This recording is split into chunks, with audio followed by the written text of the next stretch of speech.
తెల్లవారుజామున నిద్ర లేచిన వెంటనే ముగ్గు వేయడం మనందరికీ ఉన్న అలవాటు. కానీ ప్రెజెంట్ జనరేషన్లో దానికోసం టైం కేటాయించలేక ముగ్గులు వేయడం రాక there might be lot of reasons మనం దాన్ని స్కిప్ చేస్తున్నాం. కానీ ముగ్గు వేయడం అనేది మన హెల్త్కి చాలా మంచిది. దాని వెనుక ఒక సైంటిఫిక్ రీజన్ కూడా ఉంది. నవ్వే డేస్ ఈ పనులు ఆడవాళ్ళే చేయాలి, ఈ పనులు మగవాళ్ళే చేయాలి అని కాకుండా అన్ని పనులు అందరూ కలిసి చేసుకుంటున్నారు. కానీ ఇప్పటి వరకు కూడా మార్నింగ్ లేచి ముగ్గు వేయడం మాత్రం ఆడవాళ్ళే చేస్తున్నారు, ఆడవాళ్ళే చేయాలి. బికాజ్ ఆడవాళ్ళకి ముగ్గు వేయడం అనేది ఎంత ఇంపార్టెంటో ఇప్పుడు చెప్తాను. మనం మార్నింగ్ లేచి చెత్తలూడ్చి ఎప్పుడైతే ముగ్గు వేయడానికి బెండ్ అవుతామో ప్రెషర్ అంతా మన lower body part especially uterus మీద పడటం వల్ల యుటరస్ అనేది హెల్దీగా ఉంటుంది. ఆబ్వియస్లీ ఒక ఉమెన్కి యుటరస్ అనేది ఎంత ఇంపార్టెంటో అందరికీ తెలిసిన విషయమే. సో ఈ ముగ్గు వేయడం ద్వారా మన పూర్వీకులు ఆడవాళ్ళ యొక్క గర్భసంచి హెల్దీగా ఉండేలా చూశారు.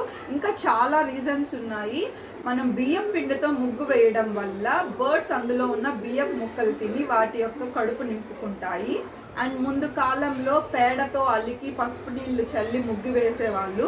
అదొక యాంటీబయాటిక్గా పనిచేసేది. అండ్ ఆధ్యాత్మికంగా ఆకాశంలోని చుక్కల్ని కలుపుతూ మనం ఇక్కడ ముగ్గు వేస్తాము, దీని ద్వారా మనలో ఉన్న దోషాలని పోగొట్టుకుంటాము అనే భావన కూడా ఉంది.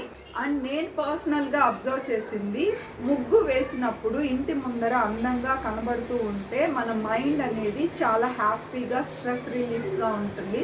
ఆ డే అంతా చాలా యాక్టివ్గా అనిపిస్తుంది. ఏది ఏమైనా నాకు మాత్రం పర్సనల్లీ ముగ్గు వేయడం చాలా ఇష్టము. నేను చాలా ఎంజాయ్ చేస్తాను. ఎంత ఇష్టం అంటే ఒక చిన్న ఎగ్జాంపుల్ చెప్తాను. మనకి సంక్రాంతి మ్యాక్సిమం జనవరి 14, 15, 16 ఆ డేట్స్లో వస్తుంది. మా పెద్దోడు జనవరి 18 పుట్టాడు. అంటే జస్ట్ 3 days బిఫోర్ సంక్రాంతి ఇంటి ముందు పెద్ద పెద్ద ముగ్గులేసి కలర్స్ కొట్టి దాన్ని నేను ఎంజాయ్ చేశాను. ఈవెన్ 2 daysలో డెలివరీ పెట్టుకొని కూడా అంత ఇష్టం నాకు. అండ్ దెన్ మా చిన్నోడు కూడా డెలివరీ సంక్రాంతి తర్వాతే కదా అని చాలా కలర్స్ తీసుకున్నాను.